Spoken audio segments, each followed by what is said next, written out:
Have you ever wondered why some people seem to effortlessly build amazing relationships, while others struggle to connect? Maybe you've often asked yourself, how can I create connections that are not just wealthy, but healthy and deeply enriching in 2025?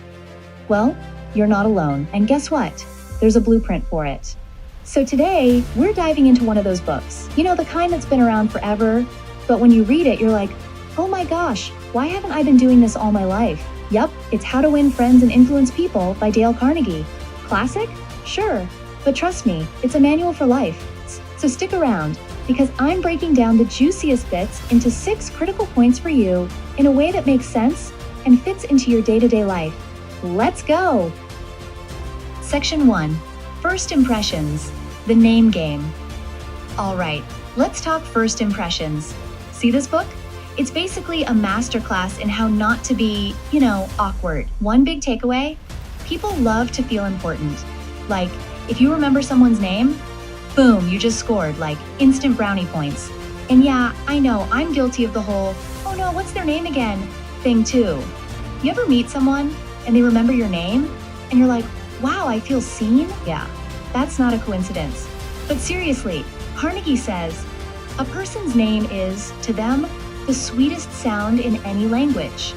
I mean, poetic, right? But here's the deal. It's not just about remembering names.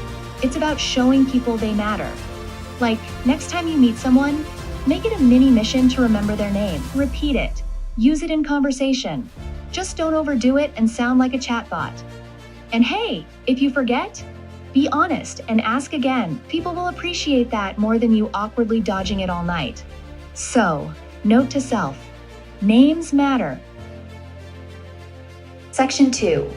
Be interested, not interesting. Okay, so here's where Carnegie flips the script. You know how we're all trying to be interesting, sharing cool stories, showing off our hobbies?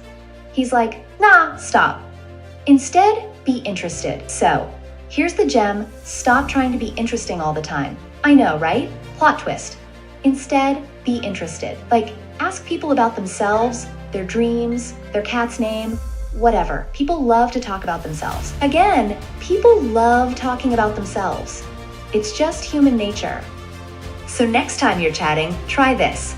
Ask them about their passions, their goals, their weekend plans, even their cat's dramatic antics, whatever works. And when they talk, listen. I mean, really listen. None of that, yeah, while scrolling mindlessly on your phone. Give them your full attention, and they'll feel like they're the only person in the room.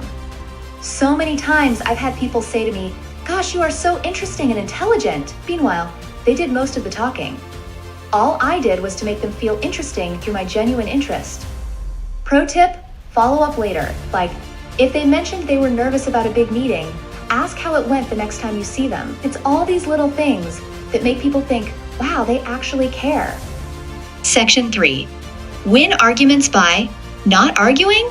Here's where it gets juicy. Don't argue. Yup, Carnegie says it's a losing game. You may have won the argument, but you ultimately lose the person. And honestly, he's right.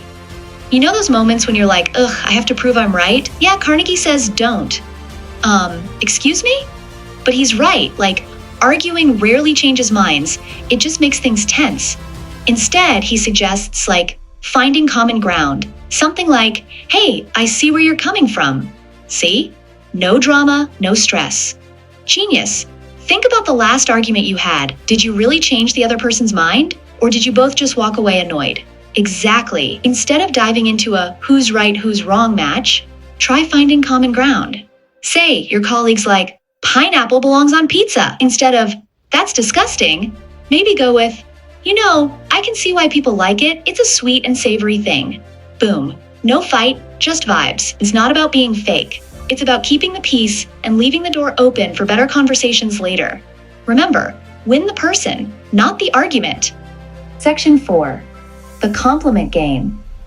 Now let's talk compliments. Not the fake and boring, oh, what a nice weather we're having ones, but genuine, straight from the heart compliments. Not those cliche, oh, your shoes are so nice kind of compliment.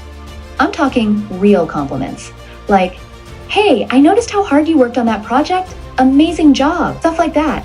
It's about lifting people up, And honestly, Who doesn't love a little extra sunshine in their day? Carnegie says people crave appreciation, so give it to them. Notice the effort someone puts into their work, their kindness, or even how they handle stress. Like, hey, I saw how you managed that tough situation. That was impressive. It's not just flattery. It's about being sincere. And here's the magic. When you give real compliments, people not only feel good, but they'll remember you for making them feel that way. And trust me, the only thing that lasts longer than first impressions are last impressions. Section 5. Admitting when you're wrong. Now this one's humbling. Admit when you're wrong. Yeah, it's not easy. Nobody likes to say, oops, my bad. But here's the kicker. When you own up to your mistakes, it actually earns you more respect. Imagine this. You mess up at work, and instead of blaming the coffee machine or your dog, you're like, you know what? That was on me. I'll fix it. People will be like, whoa, accountability? Who is this unicorn? Own up when you drop the ball, and be upfront and honest about it. You may get the stick temporarily, but your integrity bank account, your social capital, is building up faster than you can imagine.